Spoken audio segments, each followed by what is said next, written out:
Ça, c'est du carbone, ou plutôt du dioxyde de carbone. C'est le premier des gaz à effet de serre responsable du réchauffement climatique. Il s'accumule dans notre atmosphère à cause de notre pollution, qui est surtout due à la combustion d'énergie fossile. Mettre un prix sur les émissions de carbone, c'est le défi du siècle. Pourquoi ? Parce que si on veut garder le réchauffement climatique sous la barre des 2 degrés d'ici la fin du XXIe siècle, comme l'engagement en a été pris dans l'accord de Paris sur le climat, il va falloir réduire drastiquement nos émissions de carbone. Le problème, c'est que tant que les énergies qui émettent le plus de carbone resteront les moins chères, les hommes n'auront aucun intérêt à en consommer moins. Aujourd'hui, pour inciter à réduire nos émissions, il existe 2 manières de mettre un prix sur le carbone. On peut organiser un marché où des entreprises échangent leurs droits d'émission de carbone qui sont limités par des quotas.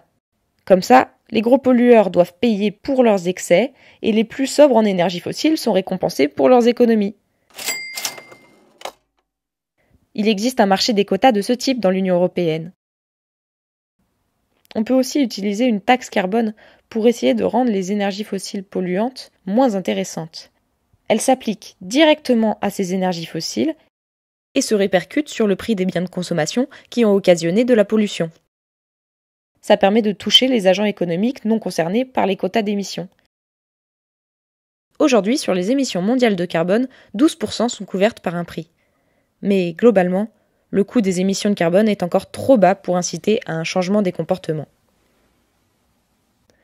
Sur le marché européen des quotas, par exemple, la tonne de CO2 coûte moins de 10 €. Et dans les quelques pays qui ont instauré une taxe carbone, la plupart des législateurs, comme ceux de la France, ont décidé d'y aller progressivement en partant d'un taux bas. Le risque avec ça, c'est que les producteurs d'énergie fossile décident d'accélérer aujourd'hui leur production pour profiter des prix bas tant qu'il en est encore temps.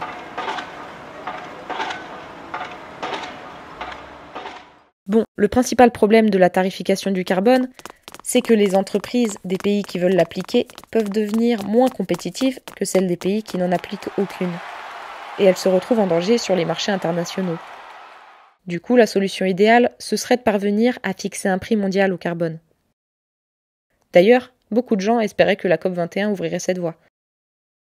Mais finalement, dans le texte qui en est sorti, on ne trouve rien de très concret sur la tarification du carbone. Elle reste une affaire de politique fiscale que chaque État doit gérer de son côté.